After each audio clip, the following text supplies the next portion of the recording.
시몬 베드로가 새벽 닭 울기 전에 세 번 주님을 부인한 이야기 너무나 유명하죠. 얼마나 유명하냐면 마태, 마가, 누가, 요한 복음서가 예수님의 복음과 구원을 전해주는 성경이 네 권이 있는데 네 개의 성경의 이야기가 다 적혀 있어요.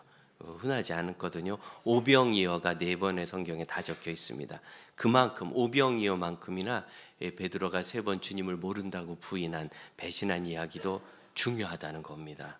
우리가 오병이어 같은 건 정말 중요하면 좋겠잖아요. 보리떡 5개, 물고기 2마리 요만큼 하나의 도시락 가지고 5천 명 넘는 사람들이 먹고도 12광질이 12바구니 남았다. 얼마나 좋아요. 그런데 베드로가 예수님을 모른다고 3번이나 부인했대. 이게 성경에 4번이나 나와서 강조되는 것은 별로 그렇게 마음이 편안하지 않습니다. 여러분, 우리가 신앙이 성장하는 것은 좋은 것도 도전받아야 되고 불편한 것도 경고를 받아야 되는 줄로 압니다.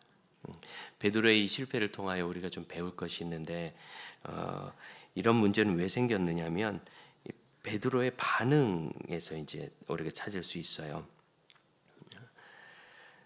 31절, 32절 주님께서 이제 경고를 하시고 33절을 보면 베드로가 뭐라고 얘기하느냐면 주여 내가 주와 함께 오게도 죽는데도 가기를 각오하였나이다. 저는 절대로 주님 배반하지 않습니다. 이렇게 얘기했어요.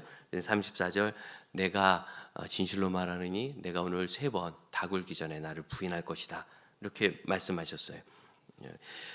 마태복음 26장에는 예수님께서 이 말씀을 하시자 베드로가 다시 한번 부인했다고. 그러니까 지금 누가복음은 베드로가 저는 절대로 예수님 배반하지 않을 거예요 하는 이야기가 32절에 33절에 한 번 나오는데 누가복음 26장에는 한 번 더 나와요. 그래서 제가 죽을지언정 주를 부인하지 않겠습니다. 그러자 다른 제자들 11명의 제자들도 다 저도 부인하지 않을 거예요. 저도 부인하지 않을 거예요. 이랬다는 거예요. 그게 진짜일까요? 가짜일까요? 여러분, 저는 진심이라고 믿습니다. 아니 누가 예수님께서 지금 만찬 6월절 만찬을 하시고 예수님의 고난에 대해서 얘기하시고 요한복음을 보시면 요한복음에는 예수님께서 13, 14, 15, 16, 17장까지 쭉 설교하시는 이야기도 막 나오거든요. 기도도 하시고 그렇게 아주 중요하게 말씀하셨는데 그런데 그런 와중에서 예수님을 속이려고 막 내가 나중에 배반할 거지만 내가 그런 마음도 있지만 지금 아니라고 해야지 누가 그러겠어요. 진심인 거예요. 그런데 우리는 우리 자신을 잘 몰라요. 우리 자신을 잘 몰라요. 내가 어떤 말을 하고 내가 어떤 마음이고 그게 말고 내가 진짜로 어떻게 하는 사람인지.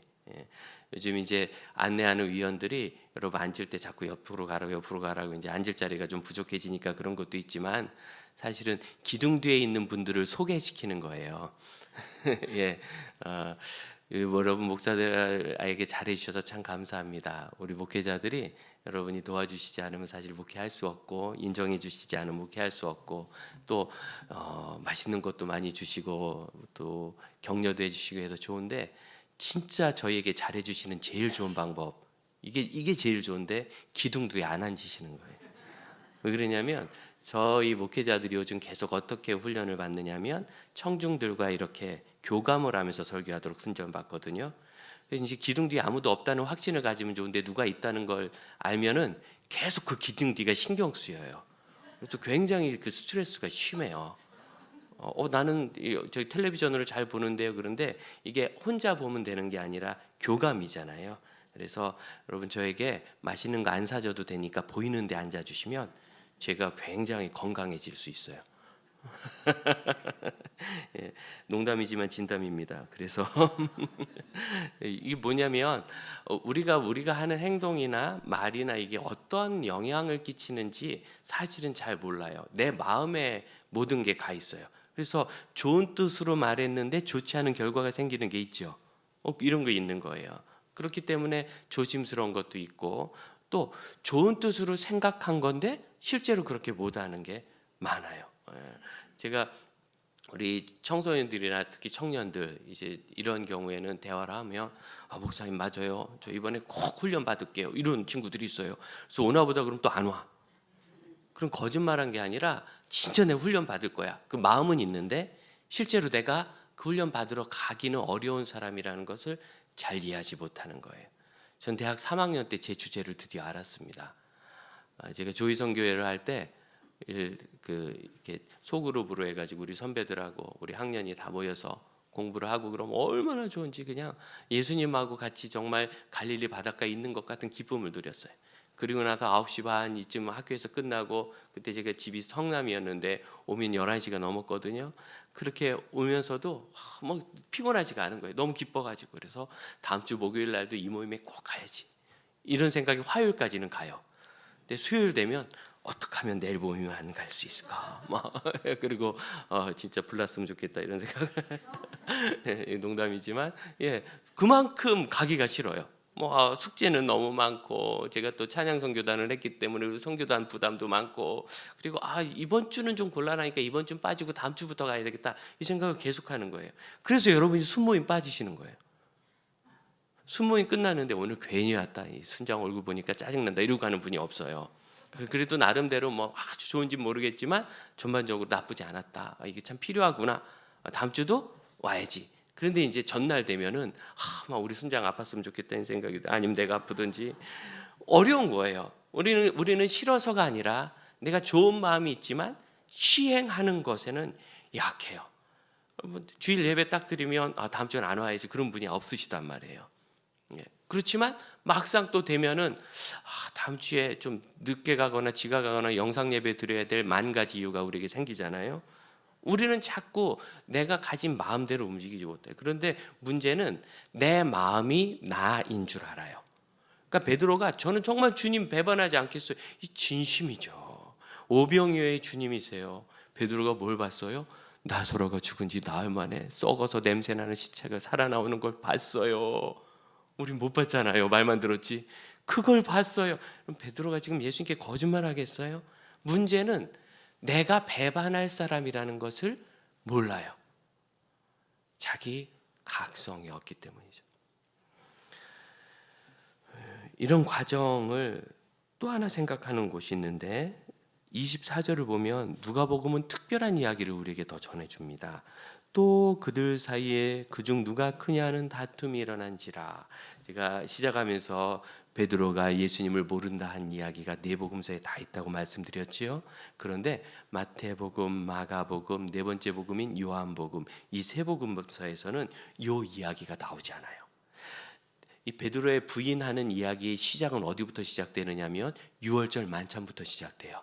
그래서 유월절 만찬을 하실 때 예수님이 성만찬을 하시잖아요. 그리고 그때 요한복음에 보면 길게 설교도 하시고 그리고 제자들이 다 떠나고 배반할 거라는 예언을 하세요. 그리고 나서 실제로 그들이 겟세마네 동산으로 기도하러 가고 예수님이 붙잡히시고 베드로가 실제로 배반하고 제자들은 다 흩어진 이야기가 나와요. 하지만 이 이야기는 안 나와요.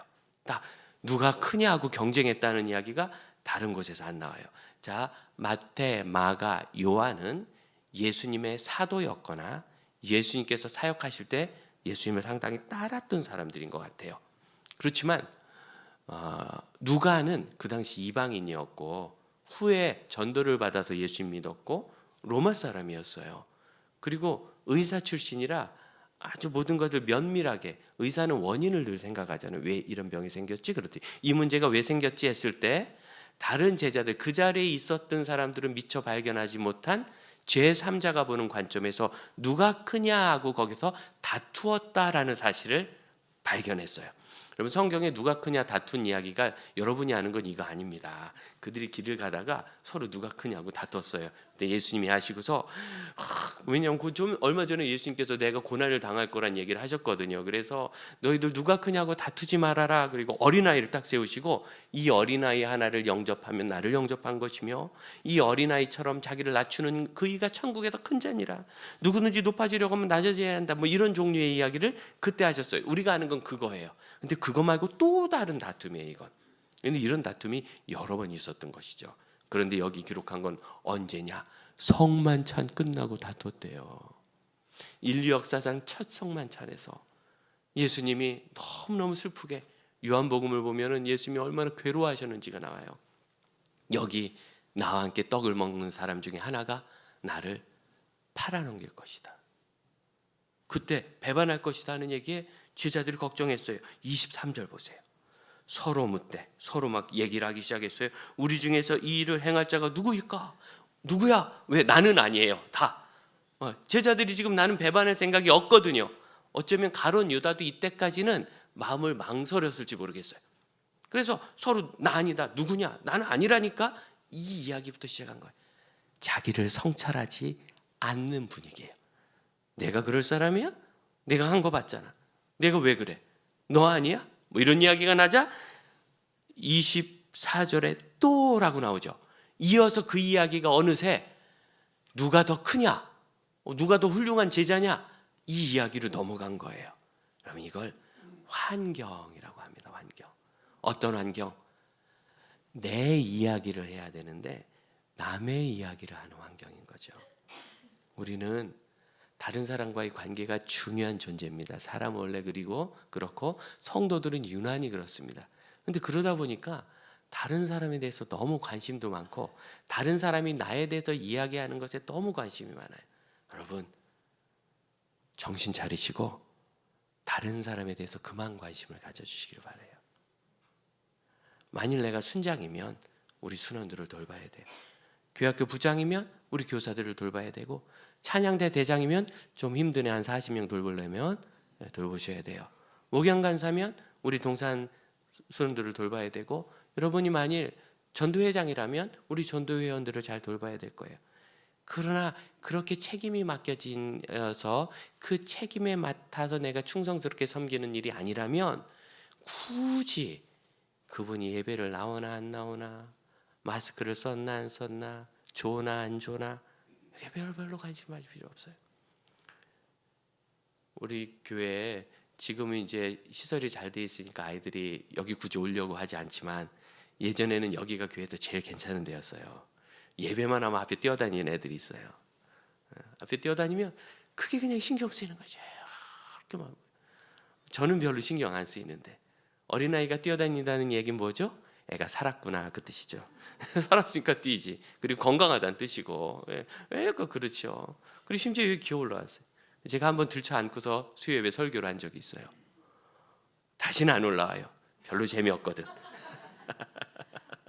그 뭐 문제겠어요. 근데 막 그걸 보고 막 신경 써. 자, 애가 뛰어다닙니다. 애 뛰어다니는 걸 보고 신경 쓰는 사람과 그러거나 말거나 난 말씀에 집중하는 사람 누가 더 믿음 좋은 거죠? 왜 자꾸 그런 거 신경 써요? 어디서 전화기를 하다 한번 띠리리 가면 왜 안 껐어? 깜빡 잊었지. 그부터 그러려고 그랬겠어요. 가끔은 설교자도 울리잖아요. 예, 설교자도 진짜 너무 놀란 건 새벽 5시 40분에 전화 받는 사람은 누군지 정말 새벽 5시 40분에 전화 오면은 그 시간에 전화 올 거라고 누가 생각했어요.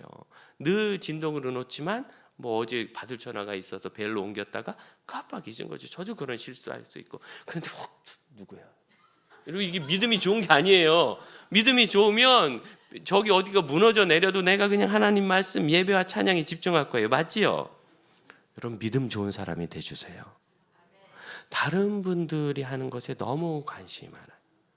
그러다 보니까 우리 교회는 있죠. 여러분 조심해야 되는데 우리 교회는 적정한 수용 인원의 약 3배 정도가 지금 교회를 다니고 있어요. 그러니까 여기는 서로 간에 갈등 요소가 많아요. 공간적으로. 사람은 공간 영향을 많이 받아요. 그렇기 때문에 내가 하는 작은 행동이나 관심도 그분에게 좋은 관심으로 비칠 수도 있지만 불편한 간섭이나 또는 과도한 관심으로 비칠 수도 있어요. 근데 우리는 내가 가진 좋은 마음에만 신경을 쓰는 거예요. 내가 어떤 사람인지 보지 못하고. 또 반대로 다른 사람이 나에게 무슨 관심을 가질 땐 그냥 그게 다예요. 머리 했네? 이게 다예요. 머리 했다고. 근데 내가 머리에 돈 쓰는 걸 어떻게 알았을까? 이렇게 생각하는 거죠. 왜? 나에게 그런 스트레스가 있으니까. 없으면 그런 생각을 안 해요. 없으면 저한테 잘생겼다 그러보세요. 제가 뭐 성형수술했다고 할까 봐 왜 안 해요. 저는 나 원래 그러니까 이렇게. 그런데 만일 이제 제가 막 여기다 뭐 넣고 막 돈을 한 1억쯤 넣었다 그러면 어유 목사님 잘생겼어요. 그러면 이 인간이 내 뒷조사했나? 뭐 이 생각하겠죠. 내가 몰래 수술했는데 어떻게 알았을까? 그러니까 사실은 다른 사람이 나에게 가진 관심은 그만큼인데 내가 자꾸 신경을 쓰는 거예요. 왜? 우리가 예수님과 나와의 관계에서 나를 진실로 바라보는 성찰이 있어야 되는데 그러지 않고 자꾸 좌우로만 보는 거죠. 군에 갔을 때 이등병 쫄병인데 이제 딱 하루 아주 신나는 날이 있어요. 쫄병이니까 군인들은 전투화를 열심히 닦잖아요. 깨끗하게 까맣게 반딱반딱하게. 이게 군인 정신이다. 군기 잡느라고 하는 거예요. 정신무장 차원에서. 그런데 딱 한번 전투화를 신은 채로 닦아도 쫄병이 그래도 그 병장이 나는 건데 뭐라고 안 하는 경우가 있어요. 보초 쓰러 나갈 때.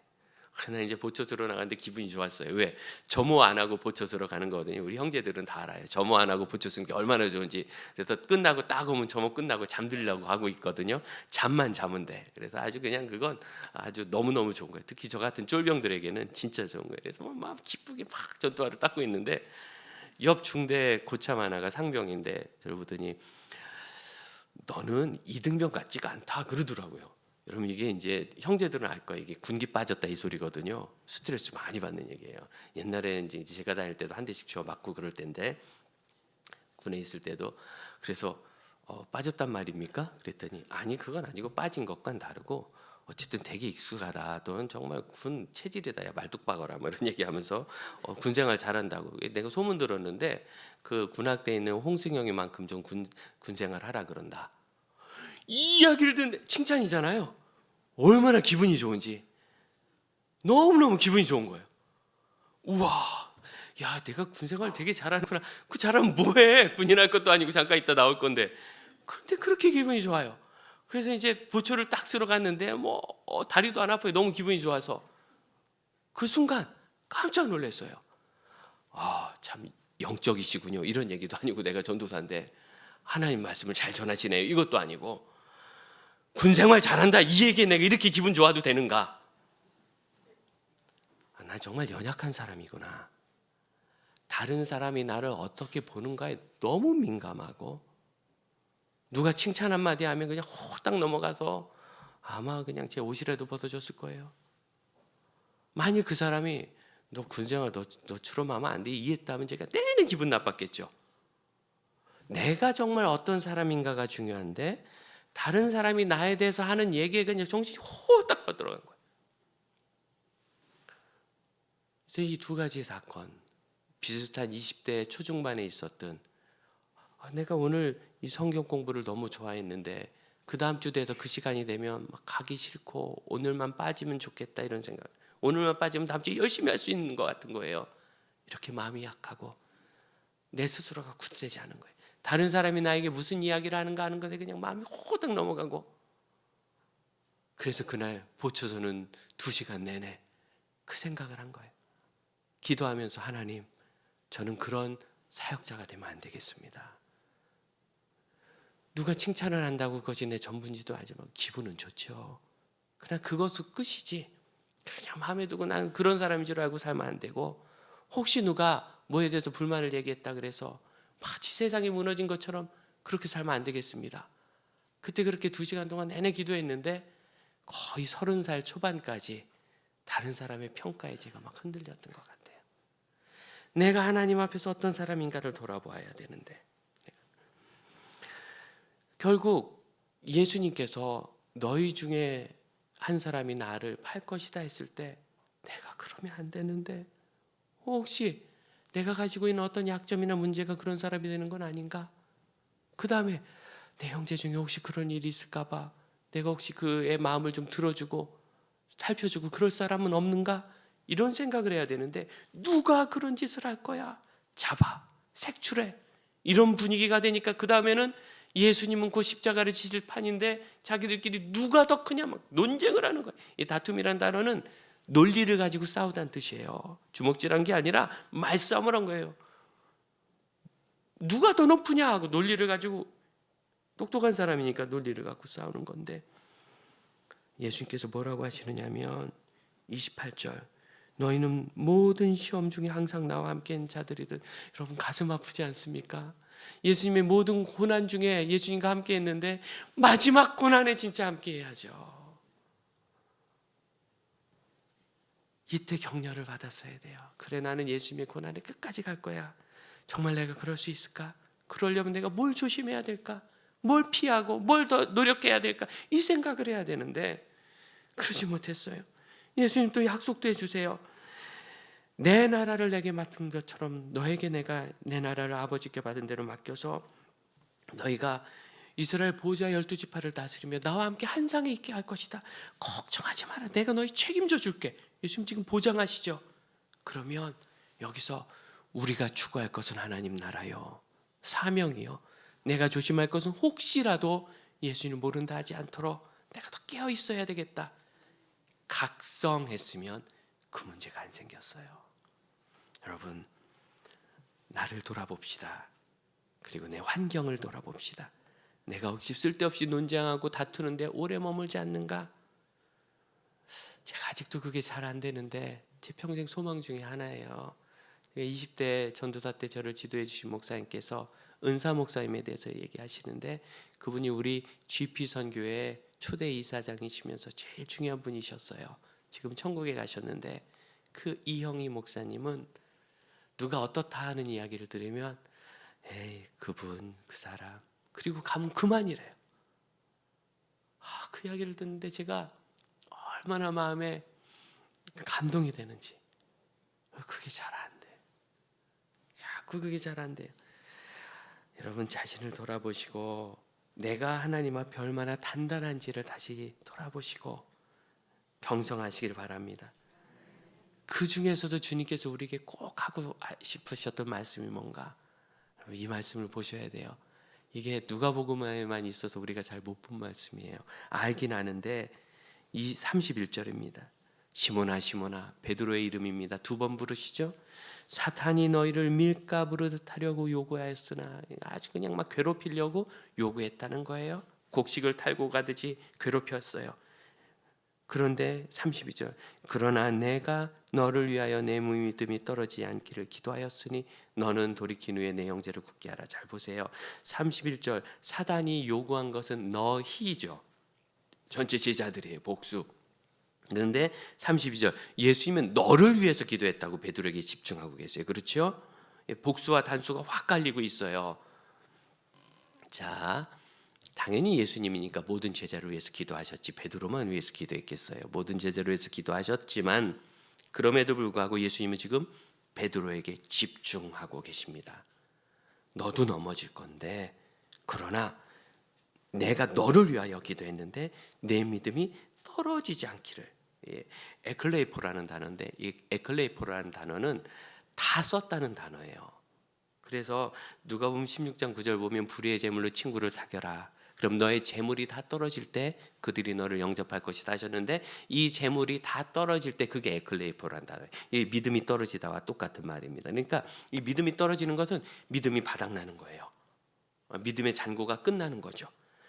그러지 않도록 주님이 기도하셨어요. 여러분, 뭐냐면 우리는 베드로처럼 아니면 그보다 더 심각한 어떤 죄나 실패를 경험할 수 있지만 거기서 우리의 믿음이 바닥나지 않을 거예요. 왜냐하면 예수님께서 저와 여러분을 위해서 기도하고 계시기 때문입니다.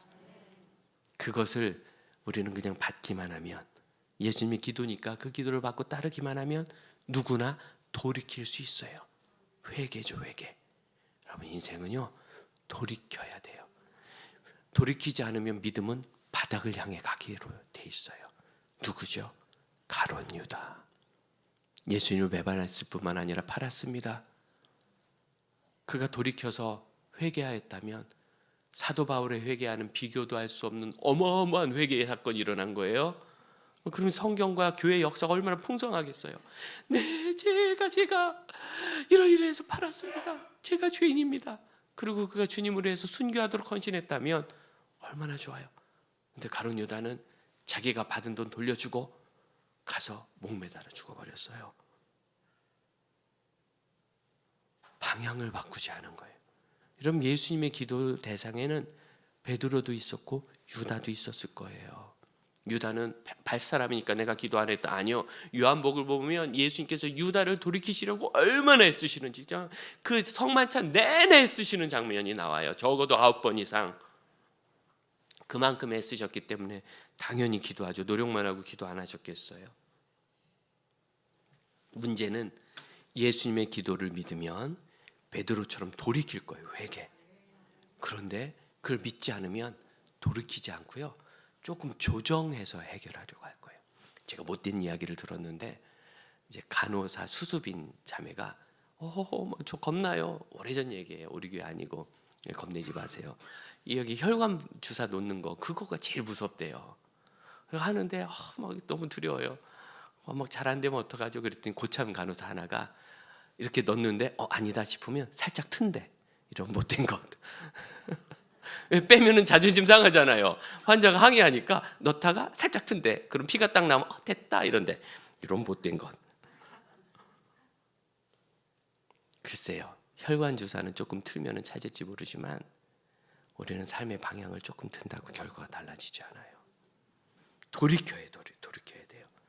믿음이 바닥으로 가는 길을 살아가시는 분들, 특히 이 코로나19 이후에는 영상 예배에 머무시는 분들 조심하셔야 돼요. 내가 영상 예배를 더 잘 드리기 위해서 세수를 더 깨끗이 하고 옷을 좀 잘 입고 앉자. 이렇게 방향 조금 바꿔서 해결이 안 돼요. 여러분 최소한 여러분은 모르지만 여러분의 자녀들은 큰일 납니다.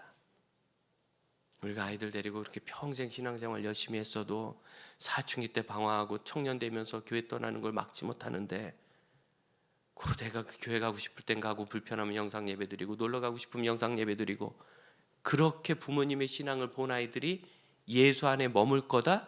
그럼 너무 큰 착각이세요. 난 그게 가능한 게 더 이상한 것 같아요. 왜? 말씀드리잖아요. 신앙은 내 인생에 닷을 내리는 거예요. 커다란 항공모함도 폭풍이 오면 바다로 나가서 폭풍을 맞아요. 왜? 해안가에 있으면 다른 배를 다 깨버리거든요. 바다에서 어떻게 버티느냐? 닷을 내리고 버티는 거예요. 그러면 큰 파도가 이 항공모함을 밀어도 요만큼은 밀려가도 떠내려가진 않아요. 왜? 닷 때문에. 그럼 우리가 주일 성수하고 주일 예배드리고 주께 헌금하고 헌신하는 건요, 우리 마음의 인생 닷을 예수께 내리는 거예요. 근데 이걸 내 편한 대로 걷어서 저쪽에 쳤다 걷어서 안 쳤다 그러면은 막 떠내려가는 거죠. 중심이 확실한 내 기준이 사라지면 그럼 이 아이가 기준 없는 사람으로 자라게 돼요. 나중에 내가 불편하면 주일 예배 안 드리는 거고 압박받으면 그냥 안 드려버리고 예수 좀 떠나서 그냥 나 혼자 마음으로 믿으면 되지 하는 거고, 그러다가 결혼했는데 내 아내가 엄마를 싫어하면 엄마 안 만나는 거예요. 왜? 계속 내 마음대로 기준을 옮기잖아요. 기준을. 그럼 우리가 아이들에게 가르칠 때 너희가 아무리 결혼 생활이 어렵고 뭐하건 효도하는 것은 우리 성경의 기본 진리고 하나님 주신 명령이다. 여긴 지키면 복을 주신다는 약속도 있다. 그러니까 항상 이걸 해야 된다. 그래서 효도를 하면서 가족을 돌봐야 되는데 남편이 싫어하니까 그냥 안 가버리는 거예요. 아내가 싫어하니까 모른 척 해버리는 거예요. 기준이 없잖아요. 인생의 기준. 무엇이든지 우리 아이가 잘 자라기를 원한다면 기준을 명확하게 하시고, 기준의 반대 방향이 있으면 방향 조금 틀어서 해결하려 하지 마시고 돌이키셔야 합니다. 돌이키셔야 합니다. 이런 문제에 정확히 직면하지 않고 대충 넘어가면 얼마나 기가 막히냐면 35절부터 38절 사이에는 은유가 하나 나와요. 예수님 뭐라고 하시느냐면 예전에 사역하러 다닐 때는 너희가 전대도 필요 없고 먹을 것도 필요 없고 그냥 가면 하나님이 다 주셨지. 하나님은 영원히 주시지만 지금부터 위기의 시대가 온다. 왜? 초대교회가 부흥하는 때는 위기의 시대거든요. 예수 믿는다고 순교할 때니까.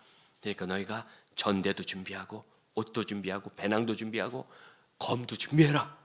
이 얘기는 뭐냐면 자기를 보호할 생각을 해라. 무슨 독을 마셔도 해롭지 않다고 아무데나 가면 안 된다. 이제는 그것은 너희가 지켜야 된다. 하나님이 지키시는 은혜가 없어서가 아니라 그런 훈련 받을 시기는 지났고 이제는 잘 예배하면서 살아야 된다. 그랬더니 베드로가 38절 제자들이 주여 여기 검 둘이 있나이다. 이 칼사라는 얘기가 아니잖아요. 문제를 증명하잖아요. 그러니까 주님께서 더 이상 말씀 안 하세요. 족하다. 이 정도 얘기했는데 못 알아먹는 이유는 뭘까요? 내 생각이 가득해서 그래요. 나를 돌아보지 않아서.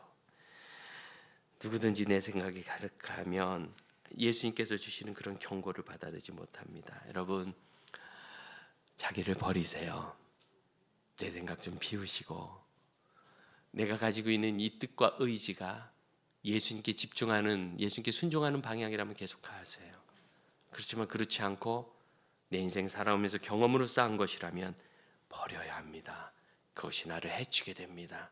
내가 고집스러운 사람인지 아닌지 여러분 이해해야 돼. 우리가 우리를 잘 몰라요. 또한 환경을 자꾸 바꾸세요. 쓸데없는 것 얘기하고 그런 곳에 머물지 마시고, 악한 일을 자꾸 도모하는 친구들 좋아하면서 만나지 마시고. 우리 사람 마음에는요 악이 있기 때문에, 왜 못된 남자 좋아하는 여자가 있다는 얘기가 여자만 그런 게 아니라 남자도 못된 짓 하는 친구들 좋아하는 성향이 있어요. 그래서 뭐 왈패처럼 굴면 왠지 괜찮은 것 같고. 환경을 바꾸세요. 좋지 않아요. 무엇보다도 겸손하게 들읍시다. 예수님 말씀하시는데 나는 아닌데요. 지금 그럴 때가 아니에요. 내가 그 사람, 내가. 그러나 믿음을 가지세요.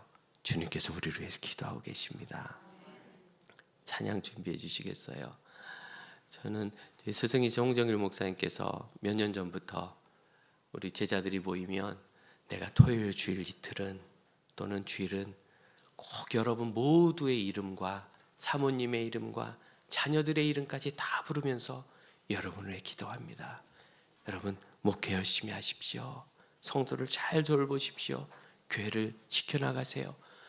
그 말씀을 들으면 얼마나 위로가 되는지. 우리 성도님들이 다 저를 위해서 기도하시는 거 제가 알지만 제 스승 목사님이 그 제자들의 이름을 날마다 부르면서, 아니 매 주마다 부르면서 기도하신다는 말에 얼마나 위로가 되는지. 여러분 제가 말씀드릴 약속이 있어요. 우리 주님도 우리를 위해서 기도하고 계십니다. 그러니 우리의 믿음은 반드시 부흥하고 성장하게 될 겁니다. 방향만 주님께로 계속 바꿉시다. 주님께로 바꿔가면 우리의 삶이 새로워질 것입니다. 함께 찬양합니다.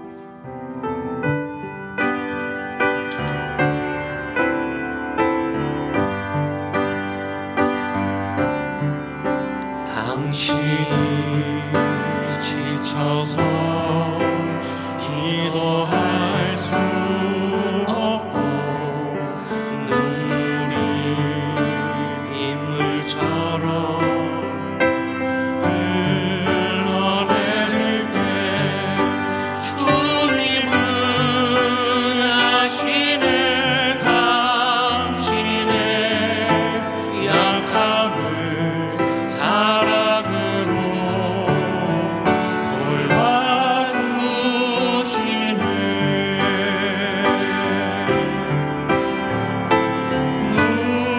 누군가 널 위하여,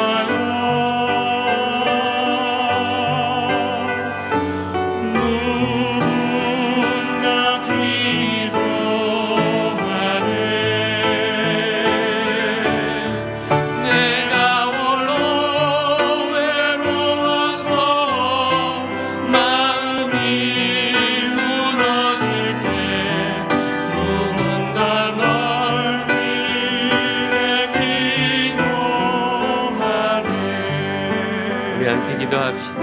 주님이 저를 위해서 기도하십니다. 제 모든 연약함을 고치시고 주를 향하여 더욱더 가까이 가게 하시며 이 땅에 하나님이 보시기에 기뻐하시고 제가 너무 기뻐할 하나님의 열매를 주실 줄로 믿습니다. 함께 합심해 기도합시다. 주님, 제가 바로 그런 사람입니다. 제가 그렇게 연약하고 제가 자꾸 넘어지며 제가 길을 알지 못하고 제가 갈 바를 가지 못해 실패하며 하나님의 뜻을 바로 이루어가지 못하며 주님 저를 불쌍히 여겨 주옵소서. 또한 주님 성경에 있는 이 모든 경고가 저를 위한 것을 잊지 말게 하여 주시고, 주께서 말씀하실 때 주여 저는 아니지요 하기보다는 주여 어떻게 제가 그 문제에 빠지지 않을까요? 늘 겸손한 사람이 되게 하시고 주께서 기뻐하시는 것이 무엇인 것을 생각하며 항상 주님이 기뻐하시는 것을 늘 그 안에 채워갈 수 있게 하옵소서. 우리 자리에서 일어나 함께 찬양합시다. 누군가 널 위하여, 누군가 널 위하여, 누군가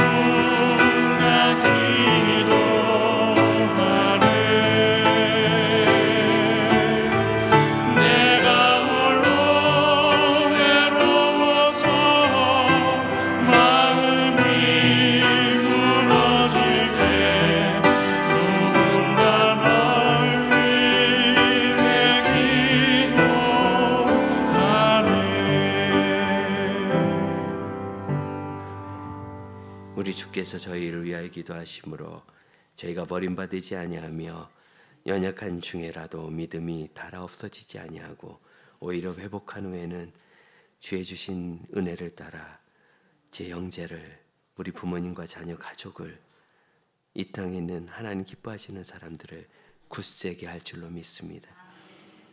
아무 실패도 경험하지 않아야 굳건한 제자가 아니라 종종 실패하고 넘어졌지만 베드로처럼 결국 주를 향하여 돌아온 다시 선 제자로 서게 하여 주시고, 그렇게 하나님의 은혜를 늘 경험하며 나누게 하옵소서.